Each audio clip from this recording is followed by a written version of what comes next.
नौजवान साथियों, आज हम देश के हालात पर कुछ प्रकाश डालेंगे और काफ़ी लोग डाल रहे हैं, बता भी रहे हैं। मैं नौजवान साथियों से कहूँगा कि गलत बात को इतना फॉरवर्ड कर दिया जाता है कि वो बहुत ही ज़्यादा फॉरवर्ड सोशल मीडिया पर चलता है। जो हकीकत में बात है वो आप लोग फॉरवर्ड नहीं करते। नौजवान इस सरकार को उखाड़ने की बात कर रहा है, इस सरकार को बदलने की बात कर रहा है, मगर प्रैक्टिकल क्या है इस पे गौर नहीं कर रहा।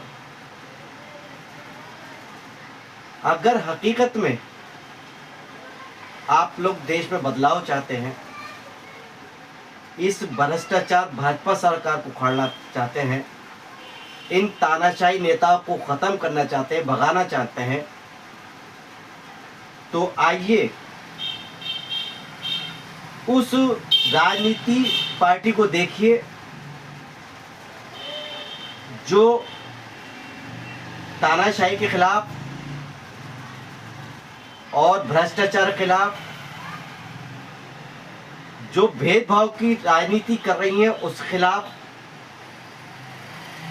जो राजनीति पार्टियां भेदभाव बढ़ा रही हैं, भेदभाव पे राजनीति कर रही हैं, उसके खिलाफ जो लोग बोल रहे हैं, आप उनका सपोर्ट करें। और जब से ये भाजपा सरकार आई है, तो जब से ये हमारे देश में, बल्कि खास तौर से उत्तर प्रदेश में भेदभाव की राजनीति को इतना बढ़ा दिया कि एक दूसरे को बहुत गंदी सोच और भेदभाव वाली सोच के साथ देख रहे हैं। मैं नौजवान साथियों से, मैं सम्मानित बुजुर्गों से, मैं उन तमाम बुजुर्गों से अपील करूंगा, आगाह करूंगा कि आप समय को देखते हुए इस सरकार को बदलने का काम करें। आपने बसपा शासन देखा,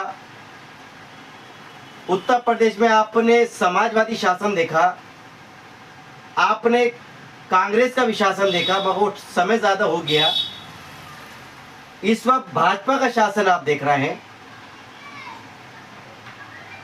इनसे तो बदलाव नहीं होगा।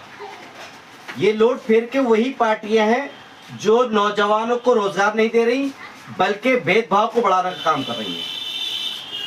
हमें सोचना होगा, हम उस राजनीति पार्टी को पकड़ना होगा जो नौजवानों को रोजगार की बात कर रहे हैं और हमें आपस में बैठने का काम करें, जो सम्मान की बात कर रहे हैं, जो न्याय की बात कर रहे हैं, हर जात को न्याय दिलाने की बात कर रहे हैं।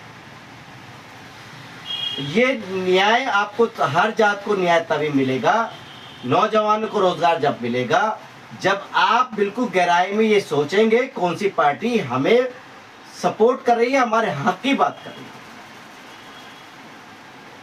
तो नौजवानों, मैं बुजुर्गों से भी खास तौर से अपील करूंगा कि इन तानाशाही को देखते हुए, इन भ्रष्ट नेताओं को देखते हुए, इस भ्रष्ट भाजपा सरकार को देखते हुए, भेदभाव राजनीति को देखते हुए, नेती पार्टी के राष्ट्रीय अध्यक्ष माननीय न्यायमूर्ति चंद्रभूषण पांडे जी, हम अनिल कुमार मिश्रा एडवोकेट, इन दोनों ने मिलकर अन्य दलों से बात करके 2 मई 2026 को लखनऊ में प्रेस क्लब में राष्ट्रीय विकल्प मोर्चा का गठन कर दिया और वहां से एक विकल्प लिया, एक यानी आवाज बुलंद करी कि आप लोग आइए, अगर भाजपा को इस तानाशाही राजनेताओं को भगाना है तो राष्ट्रीय विकल्प मोर्चा को आप सपोर्ट करेंगे। मैं अगर आपने राष्ट्रीय विकल्प मोर्चा को सपोर्ट करा तो आप हकीकत में आपके नौजवान जो हैं, जो बच्चे हैं, वो रोजगार पालेंगे। हम लोग एक सुकूनी जिंदगी जिएंगे, आपस में बैठने का काम करेंगे। अभी एक भाजपा नेता ने कहा कि हमारे देश में कम से कम रोज 50,000 गाय काटी जा रही हैं। मैं उस भाजपा सर के विधायक से पूछना चाहता हूं कि वो 50,000 गाय किस जगह कट रही हैं, तो अगर कट रही हैं तो वहां जाके आप लोग क्यों नहीं रोक रहे? और ये कोई नहीं काट रहा, ये बहुत बड़ा खेल है। इस खेल को खत्म करना होगा।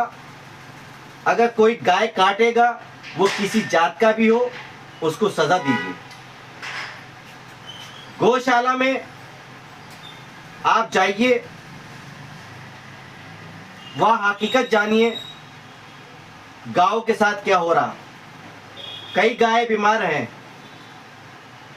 भूखी मर रही हैं, वहां देखने वाला कोई नहीं है। मगर कुछ दूसरी जात का अगर झूठे से भी वो गाय लेकर जाएगा तो उसको इतना हंगामा कर देंगे कि काटने को लेकर जा रहा। मैं उस भाजपा विधायक से कहना चाहूंगा कि आप गौशाला में जाइए, देखिए कि गायों के साथ क्या हो रहा। ये अगर 50,000 गाय हमारे देश में कट रही हैं तो क्यों कट रही हैं, आप इसको रोकने का काम करें। और मैं बल्कि कहना चाहूंगा कि इन चीज को सुधारने के लिए फिर बार बार रिपीट करूंगा कि राष्ट्रीय विकल्प मोर्चा उत्तर प्रदेश विधानसभा 2027 से अपना प्रत्याशी उतार रहा है। आप